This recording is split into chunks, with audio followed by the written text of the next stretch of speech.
This episode is dedicated to our sponsors over on Patreon. Thank you all.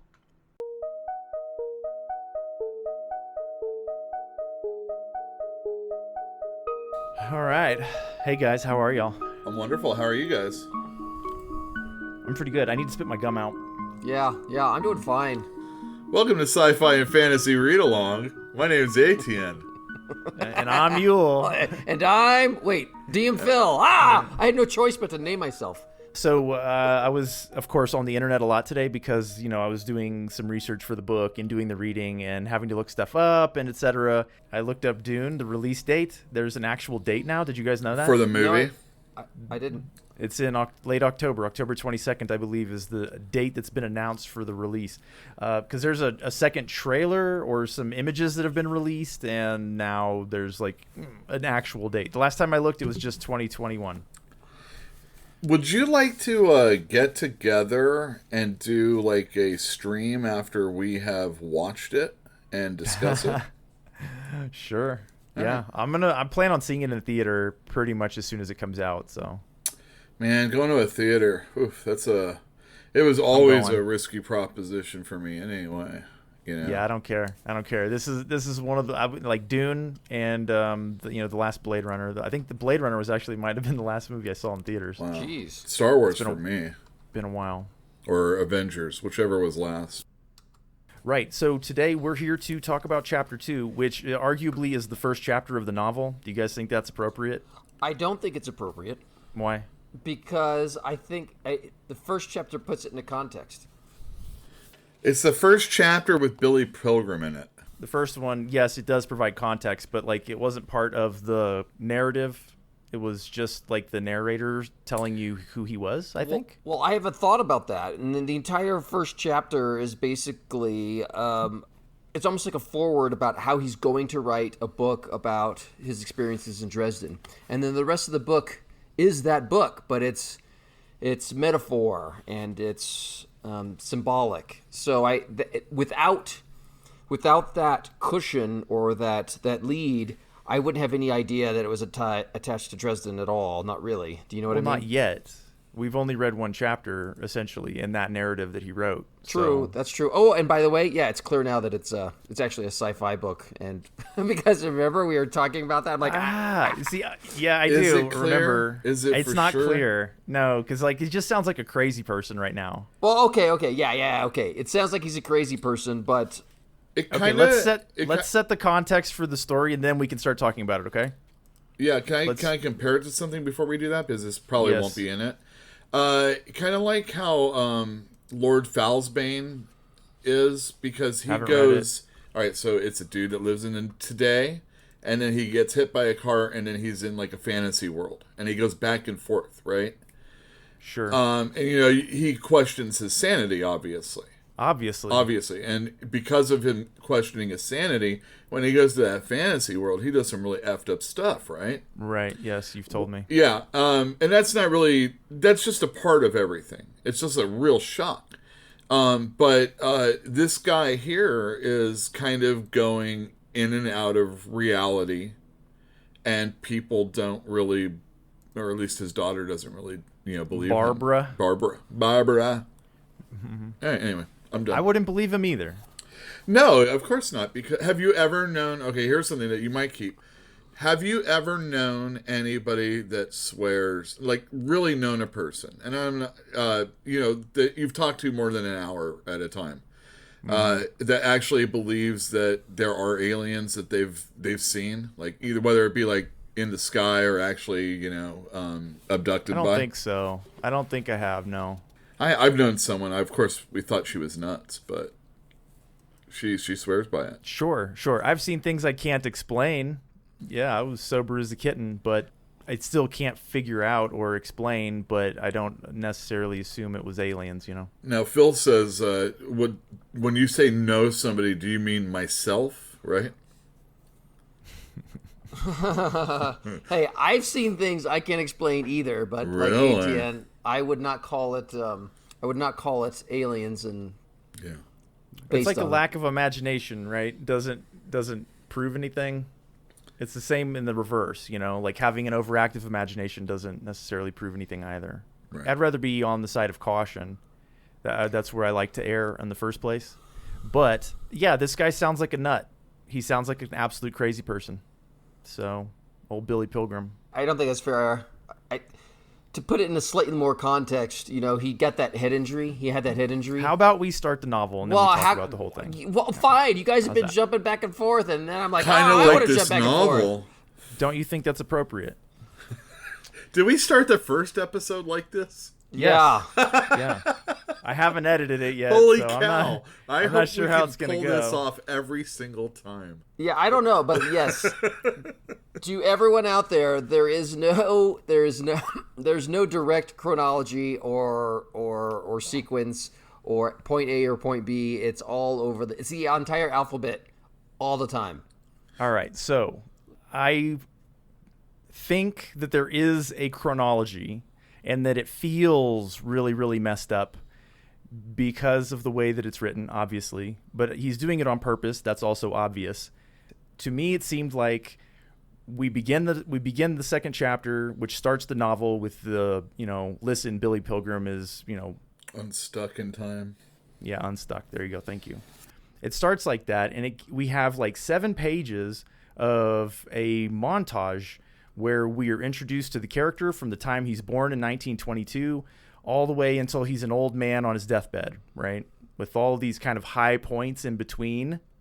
And then a little while after that, after the stuff with his daughter, we jump back to when he's in the war, and then there's a narrative there as well. So we almost have 2 parallel narratives. One of them is like just the high points of his summary life, and then we're starting to hear the story that he's trying to tell us, which is leading up to Dresden.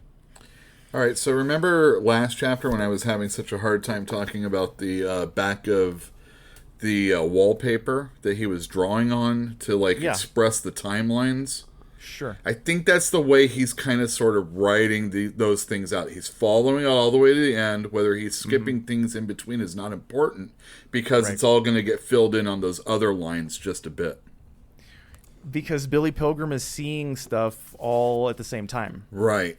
So I don't know about like 3 dimensions, but even trying to express that, or four dimensions, I don't know about, but if you're trying to express that on a piece of paper, that's not going to ever really work out, really, right? Well, it's a hard thing to just wrap your mind around, don't you think?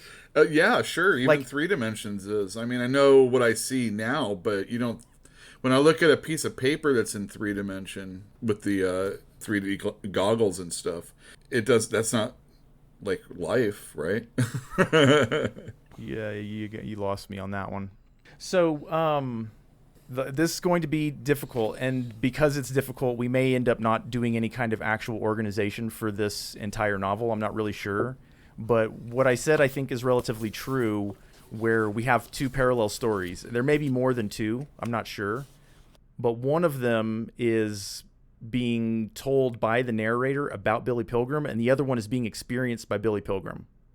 Like, the narrator has this high-minded view of he's omniscient. He knows everything that Billie Pilgrim ever did and more. And then there's Billie Pilgrim and his story.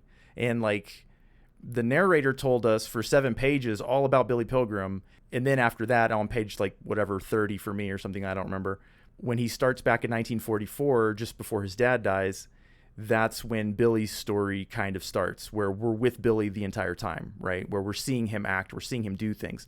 So I think that might be kind of how he's breaking it up. And then the illusion of being all over the place, I think, has to do with these interjections. Do you guys remember the scene when they're in the trench in the creek bed, the frozen creek bed, and Roland Weary is showing him that pornographic picture? And so he sees the pornographic picture, and then the narrator tells us this long story about the origin of that picture, right? So we go back in time to the mid 1800s to hear the context for what that image is and where it came from and why it's important. But it's completely an aside.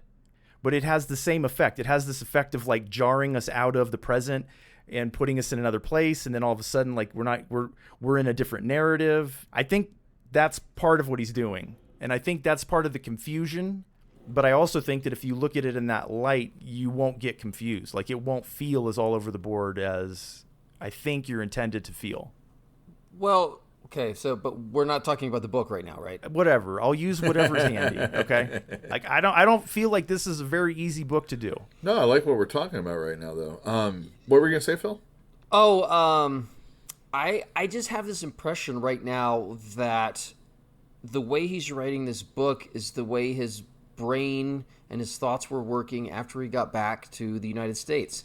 And some part of him is always focusing on his experiences in the war. And it's hard for him to reinsert himself in society and do normal things because everything he does is constantly thinking about, Dresden and the war, which is why he is focused so hard on writing this book, but he couldn't write it directly.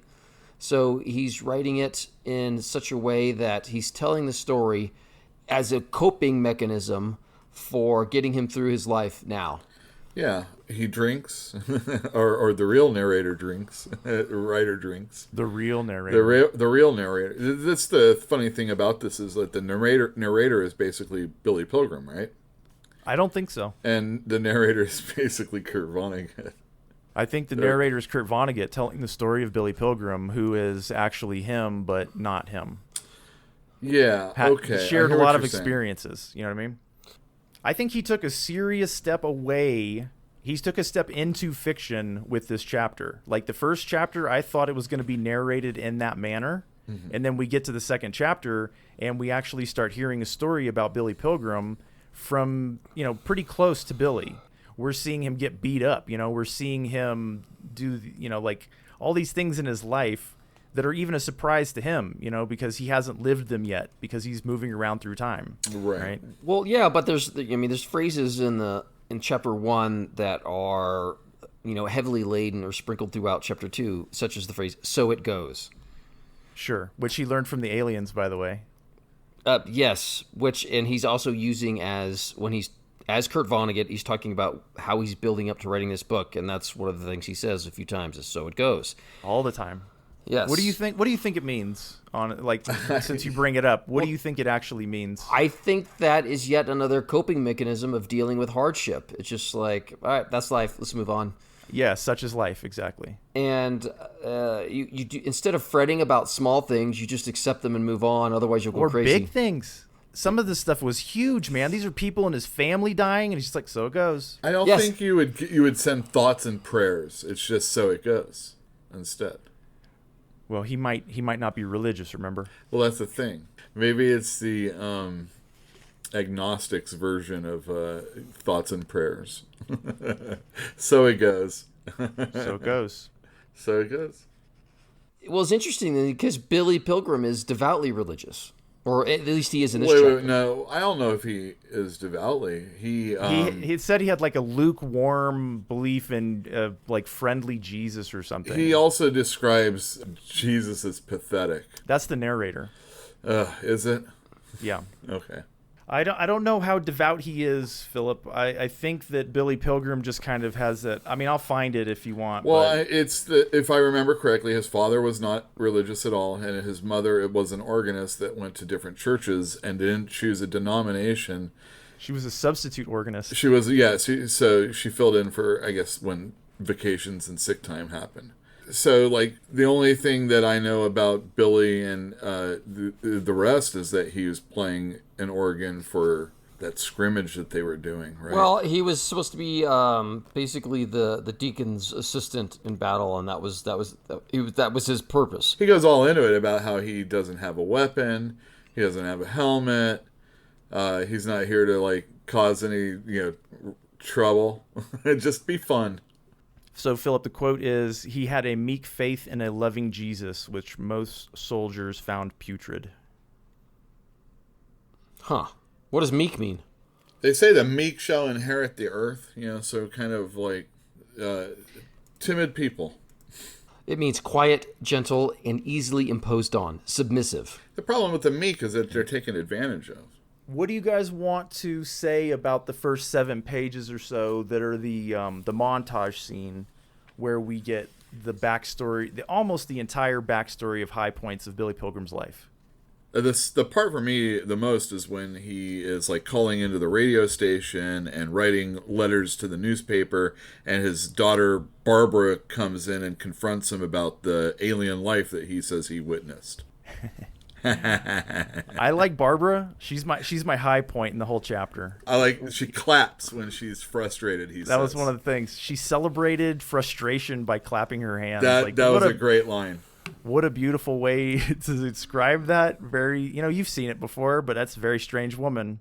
If anything, that appealed to me in the first 7 pages of the chapter, so on and so forth, is his ability to capture like normal human experiences in either in a comedic way or in a kind of laissez-faire attitude towards, you know how you, like when something bad happens to you, but you tell the story and everybody laughs, but it really wasn't a fun time? Yes. That's kind of like what he's doing here. Like when his father threw him in the deep end of the pool. Yeah, and he's basically dying. Yeah, that sounds to me like an experience he really had. I think probably, yeah. Hearing the music was amazing, and then like not wanting to be rescued. Well, let's get back to Barbara really quick. Did either of you guys look up Fibberty Gibbet? Yeah, I did, because I had never heard that before. I've never heard the word either, but he referred to his daughter as a bitchy Fibberty Gibbet because she had been dumped a lot of responsibility when she was too young. There was something else that she did. Oh, yeah, he described her, the narrator, mind you, described her as a fairly pretty girl, except for the fact that she had legs like an Edwardian grand piano. I didn't get that other than... Are those the ones that have that real crazy curve in them? Staunch, let's just say. Oh, I gotcha. And it's not a good thing because he said she was fairly pretty, except, right? Yeah, when you're fairly pretty and then there's an exception. Well, did you guys notice that he didn't really mention the wife? I mean, her name is Valencia, and there's a scene later on where he, it says that he was unfaithful to her at one point. And the son, Robert, I believe his name was, that went into the Green Berets, like they're not even mentioned. What about the tram? I can't say it. It's hard to say without looking at it. Yeah. Trail Famidor. What about the Trail Famidorians and his brief conversation about having been there, or Billie Pilgrim's having been there? We heard secondhand that he went on a radio show, and he told all about them, and he described them, and he kind of explained that they can see in 4 dimensions, so they can see time and how that sort of makes sense for the novel. But we don't have any words that they said or things that they've done or anything. It's just, as of right now, I still believe he's a crazy person that's making stuff up, or he got, he was in that crash and he had a traumatic head injury. But he says he's doing these time slips that he does even before that plane crash. Yeah, sure, starting in 1944. But if you got kicked by a mule or some such and you had a bad head injury, maybe your memory is shot. Like deja vu, with that sense that, you've been here before, you've done this before, you've heard this before. Maybe he has that constantly. Well, right now, these days, we talk about PTSDs, and that whole time slip bit seems to be like during his wartime thing anyway. Yeah, the first one was 1944, and he was just leaning up against a tree with his nostrils flared, and they said he looked like a poet at the Parthenon. It just seems like this was a kid over his, way over his head and didn't have his stuff together. And, come on. It's how it feels, at least, the science fiction aspect. Only the Trail Famidors. You should just put a post-it with this. I'll do it when I'm not talking. Use the phonetics or whatnot, Oh, like that book on German that Roland Weary had. That was all phonetic German to tell people how to surrender and stuff. or to say, hey, we want to surrender, right? So what about the beginning, though, before we start jumping around in time, yes? What are the high points of his life? Well, he's rich. He's an optometrist. He works for his wife's dad's company, basically. So what they do is they make lenses for glasses. Yeah. But where the real money is in the frames. And I wear glasses. I know this to be true. Yeah. The examination and getting the glasses is not a big deal. It's choosing those frames. Sure. You can spend as much as you want on the frames, right? Holy cow. This last time I wasn't thinking properly. And I came away and I'm like, what did I spend? So the company that the guy works for, I'm just going to go and say it was, it's not GE, but it's GE, right? GFF, General Forge and Foundry Company. He doesn't work for them directly, but they have, what did it say, 68,000 employees in Ilium, all of which require safety glasses. But yeah, I think it's funny. It's goes back to the old saying, who makes more money, the miners or the people who mine the miners? Yeah, for sure. Let me look at my notes for a minute. Yeah, you're right, man. His wife died. It was just like, it's one sentence. Mm-hmm. So it goes. So it goes. She died of what? Pneumonia. No, she died of carbon monoxide. Oh, that's right. That's right. It was his mom that had pneumonia and didn't die. That's right. And his father died in a hunting accident, shot by a friend. Right. Somebody died of pneumonia. Nobody. No. Somebody did. The guy in prison. That's right. The pornographer. Oh, that's right. The guy with the pornography. Why do I think that somebody and him were the only sole survivors of something? Well, I don't know. Probably because... You've read the book before? No. Well, Weary was the only survivor of the tank that he was in. He's a tank Maybe gunner. that's what I'm conflating it there. In the very beginning, when they're talking about his life, though, he is definitely... that's where he talks about the Trail Famidorians. In the letter in on the radio show. Trail Famidorians. He mated there with an Earthling movie star named Montana Wildhack.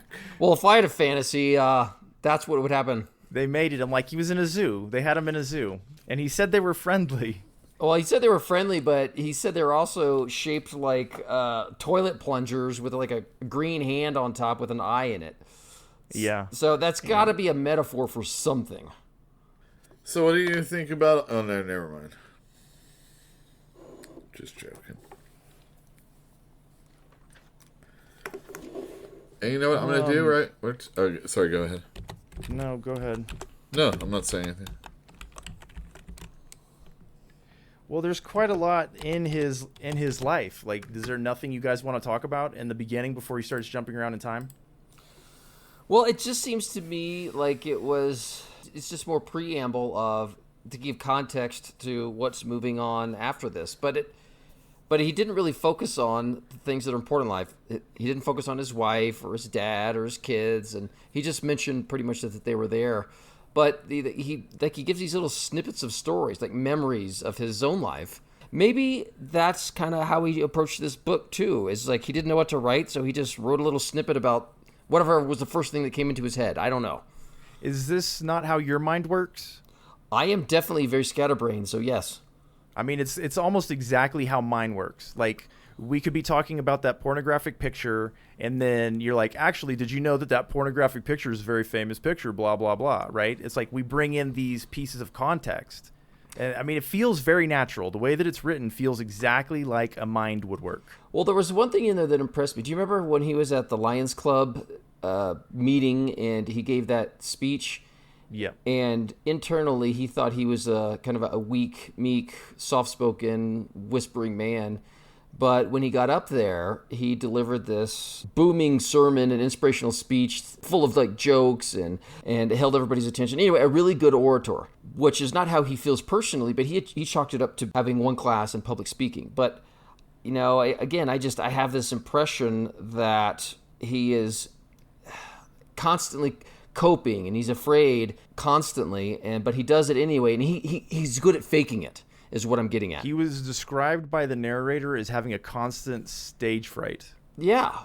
Because he didn't know which part of his life he was going to have to portray when. So there's one thing I would like to mention. When he's explaining to his daughter why he went on the radio show and why he's writing the letters, he said that he was providing corrective lenses to the world. Yeah, he was hoping that the world would get something out of what he was telling them about the time thing and everything. The perspective that the Trail Famidorians have on life and death, and like you don't have to be afraid, like almost like a a surrogate for religion. Have we talked about what their belief is? Whose? Or how they see in 4 dimensions and what that means? We have not. It's pretty much explained that they see everything in 4 dimensions. So a person's life, if they examine it when it dies, it ain't that big a deal because they're seeing all the other aspects of that person's life. All the other moments. All the moments all at the same time. They can just pick and choose, basically. So when they see someone dead, that's a person not doing very well right now. They're having a bad day. They're having a bad day, exactly. Whereas we see everything linearly, and that's the end of a person's life. There is no more. It is rather comforting. You know, just because they can see us in 4th dimensions, when I'm dead, I don't care about how you see me. You know? Yeah, you're dead. I was still dead, regardless of how many versions of me you're seeing at what time. Yeah, I don't know, man. I don't know. It's not super clear. Like, the explanation of what the Trail Famidorians can see and how they perceive the world isn't exactly clearly stated. We get the general sense it's not like we can see, that's for sure. But he thinks it's a privileged view that is a better view, and it's comforting, and that a lot of us are at least running around really messed up because of the way that we look at the world. So I think he's trying to help the world. I think that's what he thinks. But he sounds like a crackpot going on the radio. What's that guy's name that had the radio show that always talked about aliens and... Howard Stern? No. Ricky Lake? No. You're thinking about the guy that died. He was on the radio. Geraldo? Yeah. It's just recently. I can't remember what his name is, but we'll Jerry try and Springer? figure it out. Jerry Springer? Radio. Oh. Radio. Paul Harvey? That's more like it. Art Bell. That's the one, Art Bell. Never even heard of that guy. He sounds like he went on to Art Bell's show, and he's writing these crackpot letters. So by the end of that part of the chapter, like, I'm fairly convinced that he's a nut job. Well, so is his daughter. All right, well, let's move on to the war stuff, yes? Yeah, let's go. Okay, so before we get started, I'm going to give you all of the dates, right? So he starts in 1944. He jumps to 1965, 1958, 1961, back to 1944, 1957, back to 1944. Mm-hmm. And that's where we end with him being captured. But he also says in there, and this may or may not be important, that the first time he becomes unstuck in time is in the war. Is that right? I know that he was dazed. Like, the setup for this part of the story is that it was the Battle of the Bulge. He got there kind of late. He was very disorganized. The Germans pushed past their position, so they're now far behind enemy lines, the new lines. And he's dazed. He's confused. He's not behaving normally. I forget the word that he used, but it was like he's addled. His brain is not working properly. It sounds like to me he wasn't really trained to be a soldier anyway. I mean, he's trained to be, an assistant for, like I said, the deacon.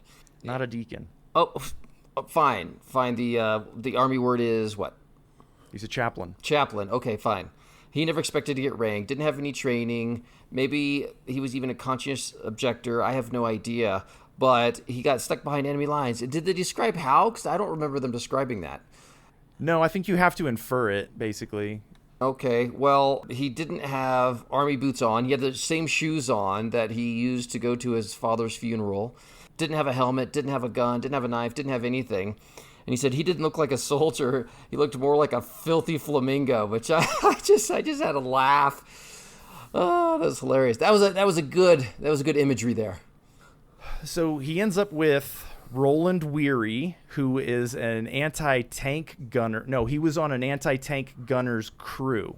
And then there were 2 scouts who are used to being behind enemy lines, and they seem pretty together, these 2 guys. But we don't really get much story about them. It's more about Roland and Billie Pilgrim. Well, you didn't, but just a flashback. So Kurt Vonnegut and his best friend O'Hare were also scouts in the Army. Kurt Vonnegut described himself and his friend O'Hare as Mutt and Jeff, which is almost exactly the way he describes Billie Pilgrim and Weary. I don't know Mutt and Jeff. Tell me about this. Tall guy, short guy. I'm sorry, go ahead, you. No, it's all right. Mutt and Jeff are, one's a small guy and one's a tall guy. I think Laurel and Hardy. Ultimately, one was tall, Billy, and the other one was short and fat, right? And that was Roland. It is a novel, and he does have, poetic license or whatever, so it doesn't have to have a correlation that direct, right? Right. It can just be, there's some influence there. He may just be pulling upon his personal experience to create these characters. I mean, how can you not as a novelist, right? You have to. Well, that's what I was trying to get at, is there were the two scouts that were with them. They were described at one point as hugging the stocks of their rifles, which was very clear imagery, and then, they ditched them. But they were never given names. Nuh-uh. So that's kind of what I was thinking, is that, when you just say somebody's a scout, that really doesn't describe the person at all. You just have this image of, the stoic military soldier brazenly infiltrating behind enemy lines to bring forth information. And then you have the real men, who they really are. Mm-hmm. And that could be Weary and Billy. Okay. So what did you think of Weary? Well described. Roland Weary. I'd say he's a piece of S. I don't know if that's totally true. He is described as homicidal. Basically, when he was young and in school and someone ditched him, he lashed onto someone that was lesser than him, sidled up to him, was nice to him, and then there was some pretext to get in a fight with that person ultimately. Beat him senseless. Yeah, exactly.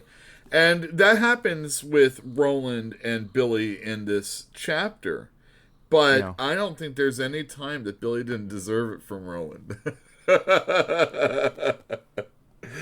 I mean, just go on without me. It's like, get your ass up. We're all in this. It did sound like he was going to kill him. Oh, at the very end, for sure. Well, I think Weary's described as a sociopath. Yeah. And a bully. He has problems, dude. He's not a socialite, for sure. He obviously takes pleasure in other people's pain. I mean, I think Philip's correct. He's a sociopath or worse. But having said that again, based on this chapter, that's what he looks like to me. Well, he's also putting himself out there and helping Billy. He's not. No, he's not. Not once. He's not helping him. When he's standing up and getting shot at, and Roland's the one that pulls him out of there. He didn't pull him out of there. He said, and I quote, "Get out of the road, you dumb mother." All right, he snapped him out of it. How's that? Billy he's addled. He doesn't seem like he's all together. People are having to push, pull, punch, kick him to keep him going forward. He keeps saying stupid things like, "You guys go on without me. I'll be all right." He seems like he has a death wish. Like, he seems like a real pain. Well, he sounds like either he's in shock, or he's fatalistic, or he's overwhelmed by hopelessness. Both, all three. Yeah, but I mean, like I said, he wasn't a soldier, and now he sort of is. And well, another thing about Roland is that he perceives himself to be one of those other two guys, the Three Musketeers. And then here's Billy, dragging him down with him. Well, in the end, that's why he wants to kill him. Yeah. Let's talk about the scene on the road, because they are behind enemy lines. Somebody starts taking pot shots at them when they're crossing a small brick road. And this is the scene where Billy's standing in the road and the MF word comes up and etc. Yeah. Well, it says somebody takes 4 shots at him from a long way, and the scouts jump in the ditch. The first bullet was for the scouts. The second bullet was for Roland, and the next 2 bullets were for Billy. The filthy flamingo. Because he was so addled that he assumed that it was the right thing to do to give the guy a second chance. The sniper. It's only sporting to give the sniper a second chance. Well, do you think he kind of wanted to die, or is he just kind of like deer in the headlights? I don't get the impression that this character has a death wish per se. I feel like he's not special. He's nothing. He's not important. And he just is surviving through luck and sheer stupidity. Well, I think he never expected to be in combat, and so he just wasn't trained with that mentality. But nevertheless, when he was describing the sound of the bullets, and you could only describe that sound if you've been there. Do you know what I mean? I mean, no one's ever shot at me, but I've heard a bullet go whizzing by during hunting season. Trail Famidor. Is the first time he travels back in time the memory of the pool? It's funny, in the chapter, he's like, this is the time he first came unstuck in time, right? And then it isn't until way later that it actually happens. When he jumped back, it was when he was with his hairy father at the YMCA. Yeah, sink or swim, kid, and throws him in the pool. Isn't that really just taking a memory, I think so. putting it into the situation that you are now in? He throws him in the middle of the pool, sink or swim. Well, that's exactly the situation he's in right now, sink or swim. Oh. I think you hit it pretty clearly when you said that it might be a parallel for what's going on in the war right now. Right. That does seem accurate as far as like sink or swim. It's very possible for him to die right now. It was very, he sat at the bottom of the pool. Right. Hearing music that he didn't want to end. Then he jumps to 1965. Which was visiting his mother in a home, and she has pneumonia. She's really sick, but she doesn't die. She goes on to live for a long, long time. And the thing is that earlier in the chapter, Barbara was trying to suggest that maybe he needs to go in a home just like his mom, because his daughter thinks that he's become senile, even though he's only like 46 or something like that. Yeah, the age that Kurt Vonnegut was when he wrote this novel.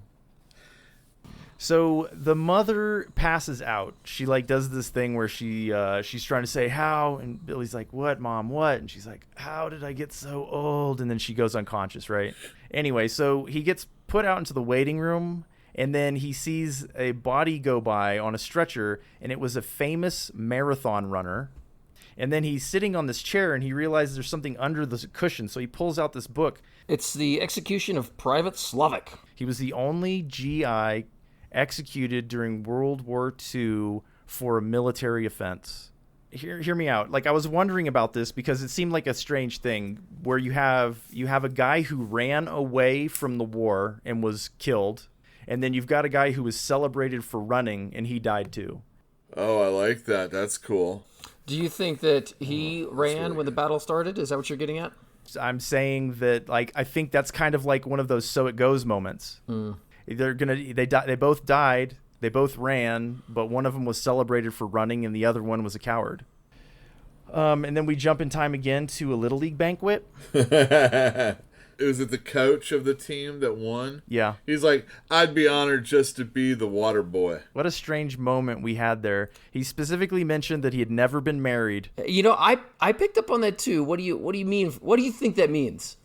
I mean, I don't want to jump to any conclusions unless it's important, but he's certainly very emotional. He was in tears when he said it would be an honor to be these kids' water boy. It was a very strange time slip, yes. It was very brief as well. And almost immediately we jump to 1961 where they're at a New Year's Eve party, and this is where he has that infidelity with that woman that I don't think is ever named, where she's sitting on a running dryer and he helps her get her girdle off, and they're just kind of chatting casually, and they get found out. They're both super, super drunk, and he can't find the steering wheel because he's in the back seat of his car. Yeah, I get the impression they kick him out or help him to his car, and they throw him in the back seat. It's so good. I'm sorry, I probably just ruined it, but yeah, he said he was trying meticulously to find the steering wheel. Then he was convinced somebody stole it. It does seem like real life. But from 1961 at the New Year's Eve party, we jump back to 1944 and we continue with Roland Weary. So this part starts off. Now somebody was shaking Billy awake. Billy still felt drunk, was still angered by the stolen steering wheel. He was back in World War II. Like a segue? Well, all right, so at the end of the last part, just before that sentence, he had passed out. Here he's still thinking about the steering wheel. This steering wheel has made its way into 1944. Oh, and that happened in the future. 1961 has happened. He's still thinking about it as he's being shaken awake by Roland Weary. That's the first thing to suggest that maybe possibly this guy isn't crazy and that he is actually, this is happening. You're right. That's a very good observation. He's tripping through all these moments in his life, whether they're going backward. I think they're all going forwards, and then he's going back to 1944. So kind of like those colored lines on the back of the wallpaper. The wallpaper. It's like you're following that red line, and now there's a blue line, and you're following that blue line, and they might intersect with all the stuff that happened within Billy's life. Good. That's an astute observation. All right, that's winging it. Just to let you know. He's also hallucinating because I think he's cold to the point where he might be dying. Like, he has snow in his shoes, and he's imagining himself as an ice skater and doing, like, all sorts of, like, really, really improbable things. And this is when he jumps to 1957, and he's giving that Lions Club awards dinner speech. And we talked about that, how he thought he had a meek voice, and yet he Yeah. came out really strong like a lion. But after the speech, he's jumping back into 1944, and he's being beaten to death by Roland Weary because they've been abandoned by the two scouts. Which is his number one hated thing, being abandoned by people. Ditched. He did. He got ditched by two guys that he thought were his buds, his chums, the Three Musketeers. It almost sounded like they were laughing at him earlier in the chapter. Like when they didn't know that he called them the Three Musketeers. I would ditch him too. I mean, they heard the dog barking. They heard the Germans, yelling back and forth as though they'd been found out. And then here are these two guys that are going to get them caught and killed. So I think they did the right thing, personally. You're not supposed to do that, I don't think, right? And who's the one that's really causing the problem? I mean, Roland should have ditched him and gone with the other two. Yes, I agree. I mean, he was saying go along anyway. Weary was described before as being loud and clumsy and Right. and not very sneaky at all. And I think it might have even been him. Oh, that's right. It was him that drew the attention of the dog. How? His helmet clanked on a branch or something like that, and Yeah, you're right. the dog started barking. Weary kicked and shoved Billy for a quarter of a mile. The scouts were waiting on the banks of the frozen river or creek. They had heard the dog, so they knew it was coming. Yeah, they knew what was up, and they knew that if they wanted to live or survive this and not get caught, they had to ditch, and they did. And I think that was smart. And probably it makes for a good story, too. Because, when the Germans find Roland, about to break Billy's back, He's beating the crap out of him. he's trying to kill him. He's trying to kick his spine in. All the while, Billy is giggling. He's laughing. He's laughing. But the Germans come up on them, and they're like, what is this? I don't know. This kind of reminds me of Spies Like Us when. What? Have you ever seen Spies Like Us? I didn't know we were getting into Spies Like Us territory today. Oh, absolutely we are. This is like the exact same thing. Do you remember? No, I don't, because I never saw that. You've honestly got to watch that movie. I can't wait to show my kids. I don't know if they're old enough, but maybe I should do it anyway. And that's the chapter. What did you guys think of it? I mean, I enjoyed reading it. I think it's extremely difficult to talk about. I just don't think following it as, straight across is as important also. It's just kind of like a lot of this is him choosing highlights of this person's life. But like you said, the majority of the story is really the war, or at least this chapter is. Illustrative moments. Now they're caught, and we're going to see, I guess, prison life for them until the bombing of Dresden, right? I have no idea. That's my expectation, is they got busted and the scouts didn't. Right. I'm interested to see how I feel about Roland in the future as well, because in this chapter, I really didn't like him. I didn't particularly like Billy either. He seemed daft to me. He seemed like he shouldn't have survived. It was only dumb luck that he did. Right. Well, we know his dad did a really crummy job of raising him. So the guy in the past wasn't so great. But I don't guess understand. I'm throwing him in a pool is all I'm saying. Sink or swim is not... that would have been like 1928 or something. I'm not a parent. You can do whatever you want. Well, I guess you can't. There are laws. But, what they did back then and, relaying it in story form then and now, I'm not really judging them on it, but you don't just throw your kid in a pool, I bet you people do. What I'm saying is, Dr. Spock isn't suggesting that, right? Or whoever the adolescent doctor in book form is. Different times, man. Different times. Depending on how old you are, you might have gotten slapped in school. Sure. I don't imagine that happens at all anymore. Very rarely, at least. Well, imagine that woman. She was wearing a girdle. Women don't wear girdles anymore. Yeah, sure. There's all sorts of stuff that's anachronistic to us in this book. Yeah. Did you guys like the description of the anti-tank gun? Yes, I loved that. Yeah. Dude, that is so cool. What is the Warthog actually called, that plane? Well, it's GTS. What made you think of that? Because I think that's how it sounds. It's the A-10, the Warthog A-10. Yep, Thunderbolt 2, yep. Okay, so if you listen to the audio of the Warthog when it makes a pass. It's like this sound that sounds like ripping, but he described the sound of the gun as God's zipper coming undone or something like that, right? And it was just horrible because it's December, it's snowy, and they when they fire that gun, it blow torches all the snow away and leaves a black arrow pointing right at where the gun is. So they missed their target, and the tank just blew them all away, which is why Roland Weary, the only survivor, that's how that was delivered to us, right? Really neat descriptions. He has a really neat way of words. What was that one that you mentioned earlier, Yule? Maybe it wasn't you. I don't remember. Somebody mentioned when she was clapping, the daughter was clapping. You did that one, yeah. You said she celebrated, yeah. And I see that on Twitter where they do the hand emojis, the clap emojis, after every single word, and I'm like, that's what she's doing right there. She's celebrating it, yeah. She's using it for punctuation. Sure. All right, well, give me anything. We can go completely out of order, obviously, because we have to. Give you anything, what? I don't know. What do you got? Anything? Are we done? Well, there was one. Yeah, there's just one little thing that I thought was interesting, and it almost makes perfect sense, but not quite. He was talking about his mom, and where in the Great Depression they had traveled out west. Oh yeah, I like this. He had the crucifix that he had above his bed or in his bedroom when he was a kid, and it said his mom had bought it at a Santa Fe gift shop during a family trip, and like so many Americans, she was trying to construct a life that made sense from things she found in gift shops.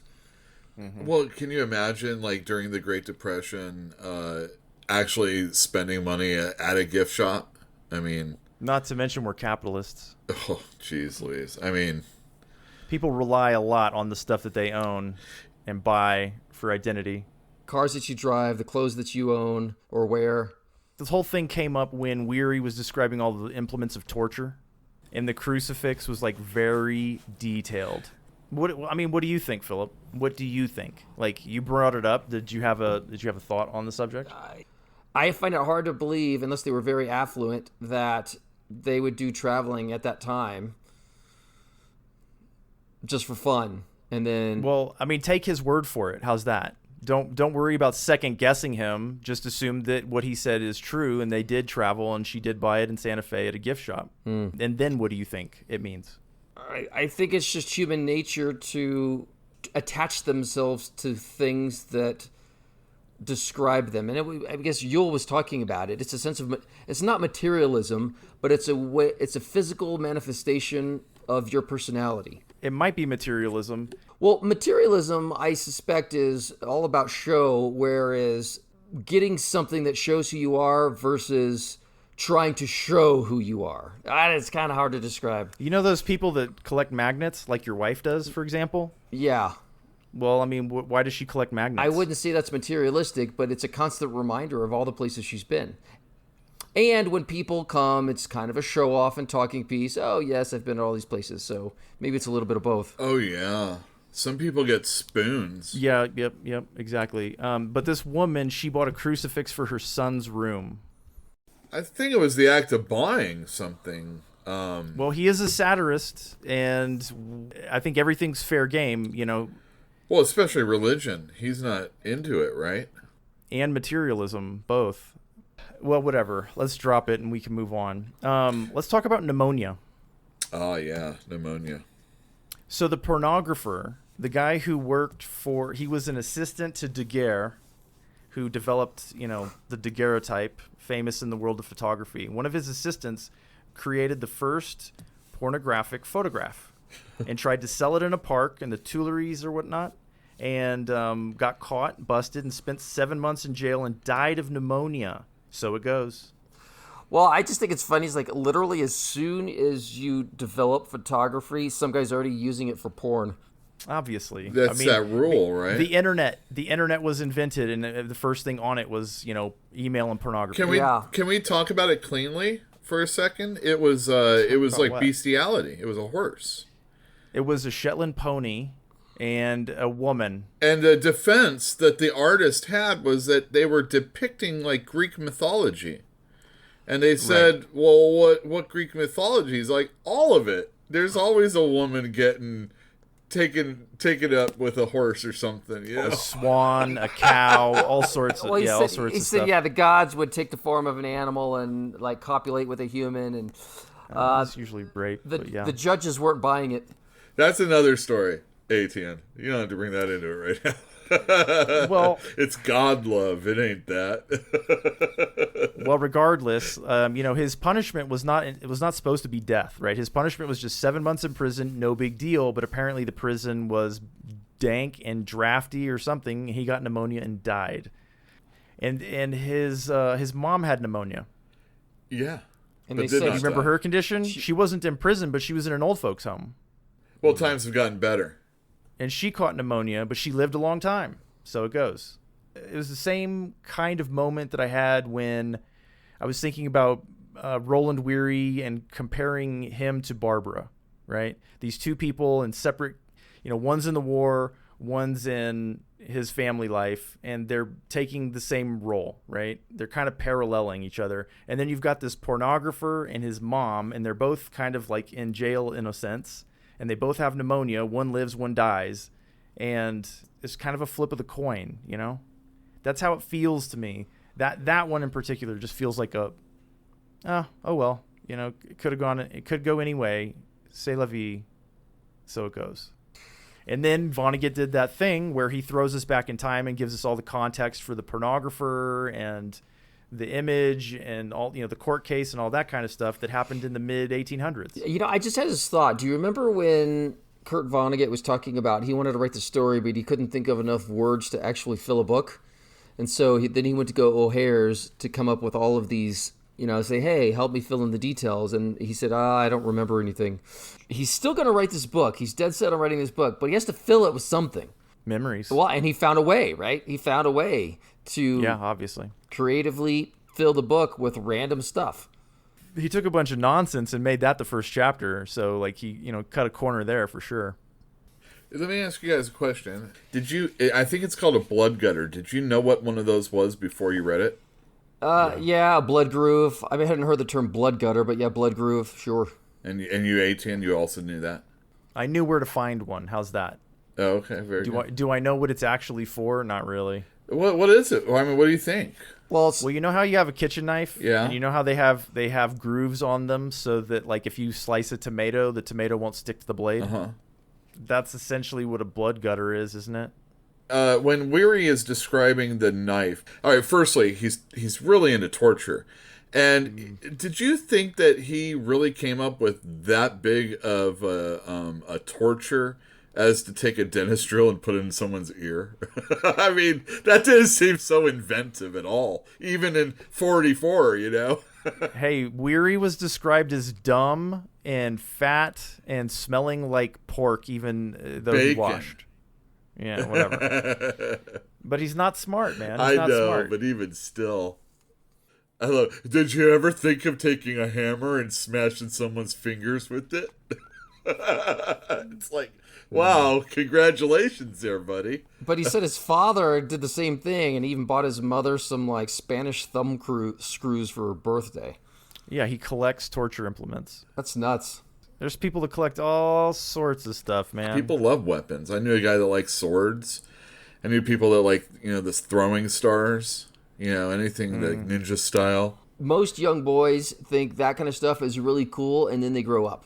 They do, but, there's the people that read sci-fi and fantasy and maybe possibly play the games that are associated with that and feel like they need to have, like, some replica, even if it is just, a Conan the Barbarian sword or a Blade Runner gun or something like that. Oh. Dude, I would I wouldn't mind having one, but I don't want to buy it. You know what I mean? Right. Hey, I wasn't condemning or pointing fingers. That wasn't taken that way. No, not at all. I didn't think so at all either. Oh, Dude, we're all nerds, man. We've all got to like. I collect books. Like, how useless is that? That's what we do. I mean, it's kind of like going back to that whole, buying the crucifix. I just feel like as I'm reading a line like that, it's somehow like saying something bad about me. Yes, and that's what I'm getting at. It's like, that is a perfect example. Thank you, Yule. One of my favorite things used to be when you'd go over to someone's house for the first time and you look at their shelf or whatever shelf it may be, whether it's what a record. joy that is. Oh my God. And you're like, oh wow, you have this, and you kind of talk about it for a second. And then you know, maybe I shouldn't open my mouth because I don't have any of the smart stuff they do. That was the reason I got into Instagram, was to see other people's books. Right. I love it. I love seeing that stuff because it gives you an insight into what the person is like, right? And that's the whole point of collecting the torture implements. You get an idea of what Roland Weary's dad is like. It's like, what kind of a sicko collects torture implements? Maybe he's not a sicko, but at the same time, it puts the thought into your head, you know, what kind of guy does that? Because that's not a common thing. It isn't, but, you know, don't kink shame. It's not about kink, man. That's about hurting people. No, you're right. I'm joking. Torture's about hurting people. Well, it is, but I mean, there are submissives right? also. Hey, I bet Stephen King has some of this whacked out stuff in his house. It's possible, but nobody gets into an Iron Maiden willingly. Hey, Bill and Ted would. Oh, Roland.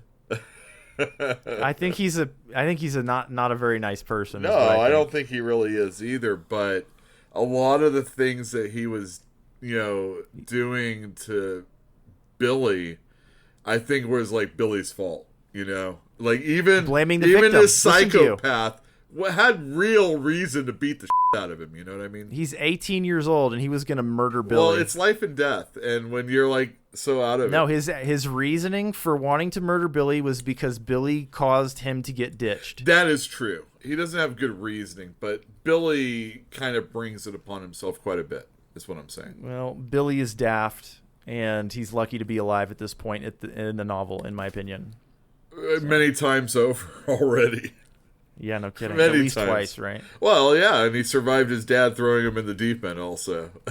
Well, he survived the Battle of the Bulge. He got shot at twice at least. It's freezing cold. He probably has frostbite. You know, it's like he's not in a good position, and that's where we leave him, and that's where the chapter ends. And do you guys have anything else that you'd like to add? I think I'm good. Good chapter? Yeah. Philip, what'd you think? Because you had expressed a unpopular opinion in last chapter that you thought this guy was a terrible writer. Well, I think I changed the mind in the first chapter when I read it twice. I am very entertained, and I think there's a writing style here that has a point, and I haven't really figured it all out yet, but I do like his imagery and his description of things that I can relate to. Okay. And he hasn't created super characters yet. You mean like unbelievable, unrealistic heroines and heroes, Like etc.? flawlessly good, or Oh yeah, his characters are flawed for sure. yes. I like the realism, is the honest. Well, it's almost that doesn't even make sense at this point. Ironic, right? Yeah, it's ironic, right? But I do appreciate the realistic characters so far. Mm-hmm. I mean, Weary seems a little far-fetched, but at the same time, you know, I've met people darn close. It's just Weary's a little more overt about it. Yeah, I think he's having a really bad day. Well, I mean, you got to think that anything that's affecting Billy because of like what's going on around him is also adding to whatever stress that Roland has also. You know, he has to experience it also. Yeah, and you're 18 years old. Yeah. Well, we're going to get on to reading chapter 3, which is next. They're just called 1, 2, 3, etc., right? Nothing fancy. Yeah, no extra other name names, or anything. nothing like that. I've got nothing else to say. If you guys don't, let's shut it down. I do have one other thing to say. Go, Yul. Oh, okay. If you are on Spotify and listening to us, then you can also listen to Ethan Hawke read along with us. No way. Yeah, it's there. It's there for free. And there's a Slaughterhouse 5, and after I'm done actually reading it, I often listen to it. And then Ethan Hawke doing the reading. He's okay. He's not bad. All right. Thanks for joining us for this episode. We will see you in the next episode. Keep reading, everybody. Bye, everyone. Bye-bye.